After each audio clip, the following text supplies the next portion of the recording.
বাড়ি চাইলাম। এই দুলাভাই, এই দুলাভাই, এই খারান খারান খারান খারান দুলাভাই, হয়েছে কি? এ ধরেন। ওমা, আপনি তবদা খাই রয়েছেন কিসের জন্য? আমি তো আগুন সারতেছি না, টাকা সারতেছি। ধরেন। তুমি আরে হাদর কিনলে?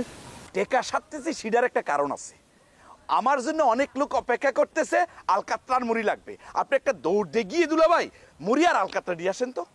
তোমার আলকাতরা আর মুড়ি লাগবো ভালো কথা, তোমার কাছে আইছি কি আলকাতরা আর মুড়ি ব্যবসা করি? এটা কিরাম কথা বললেন দুলাভাই? আলকাতরার মুড়ি ব্যবসা না করলে কি আলকাতরার মুড়ি আনা যায় না? মিয়া, তোমার আলকাতরা আর মুড়ি লাগবে তো তুই নিজে যায় আনন্দ নাকি আর কাছে কিনলে? না মানে আমি একটু বিজি আছি তো দুলাভাই। তাছাড়া আপনাকে দেখলাম আপনি বাজারের দিকে যাচ্ছেন, সেই জন্য কলাম আর কি। আজ বাজারের দিকে যাইয়া তুই হিয়ান কান্নে বাড়িলে আর তো অন্য দিকেও যাইতাম। বুঝতে পারছি, আমি বুঝতে পারছি। ওই শ্বশুর বাড়িতে যারা ঘর জামাই থাকে তারা একটু পেঁচায় পেঁচায় পেঁচায় পেঁচায় কথা কয়, মানে আপনার কাছ থেকে না সোজা কথাটা বেরোবে না, তাই তো? শোনো আগুন সাহেব, মানে দুলে ভাই, আমি কিন্তু আপনাকে কোনোভাবে ছাড়তেছি না। মানে আপনি যেদিকে যাবেন দোকানপাট তো পড়বে, তাই না? তালি পরে আপনি ওই আলকাতরা আর মুড়ি নিয়ে আসবেন, হ্যাঁ? আর টাকা যদি একটু বেশিও লাগে নিজের পকেট থেকে বইরে নিয়ে আসবেন, আমি পরে দিয়ে দেবেন, কথা দিচ্ছি। আমি আবার টাকা পয়সার ব্যাপারে একদম ক্লিয়ার। আরেকটা কথা, তোমার আলকাতরা আর মুড়ি দিয়ে কি করবো? আলকাতরার মুড়ি দিয়ে কি করবেন মানে? বোকার মতো কথা বলতেছেন। আলকাতরা মুড়ির সাথে মেখে মস মস মস মস করে খাবেন। হ্যাঁ লুৎপুর, কি শুরু করছো তুমি মিয়া? হ্যাঁ, আই আলকাতরা খামু মানে আলকাতরাকে খাইবে জিনিস হলো নাকি মিয়া? সরো সামনে, তুমি সরো, আরে যাইতে দাও। এই দিলাম, এই আপনাকে আমি ছাড়তে পারতেছি না।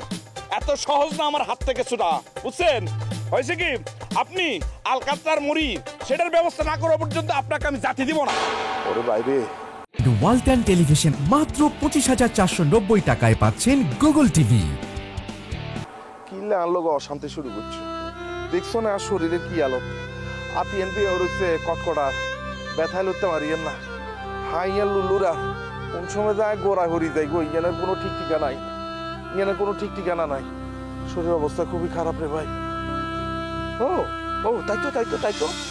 দুলে ভাই, কি আকাম করতে গিয়ে এই কাজটা হয়েছে কোন দেখিনি? আর কেউ না রে ভাই, ওই রাত্রে ওই আন্ধারে বাথরুমে যাইতাম লাগছিলাম, হঠাৎ করে পিছ লাগায় হরে গেছি। ও এই কথা, আমি আবার ভাবিছিলাম যে ওই আতর তো অসুস্থ, আতর তো আর এখন রাতের বেলা সে কাজ করতে পারতেছে না, আপনি আবার সে কাজ শুরু করে দিলেন নাকি? লুৎফুর, এই গ্রামে যখন প্রথম আইছিলাম, এই সময় তোমারে দেখি আর মনে হয়েছিল তুমি একটা নাম্বার 1 ভালো মানুষ। কিন্তু দিনকে দিন যেই দিন যাইতে আছে আর তোমার লোকে যে আবসার ব্যবহার শুরু করছো, তোমার কথা শুনিও না আর কি মনেও জানো কি মনে হচ্ছে?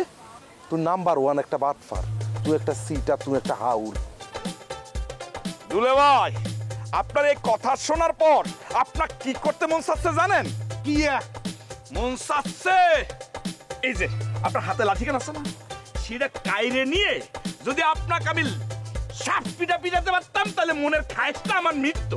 কিন্তু সেটা তো আমি পারতেছি না, কারণ আপনি এই গ্রামের জামাই, আপনার একটা ছোটখাটো হইলো সম্মান আছে, সেই সম্মানটা আমি দিলাম। কিন্তু নেক্সট টাইম আপনি যদি আমার সাথে বেয়াদবি করেন না, আমি কিন্তু ছাড়বো না, কয়া দিলাম দুলা ভাই।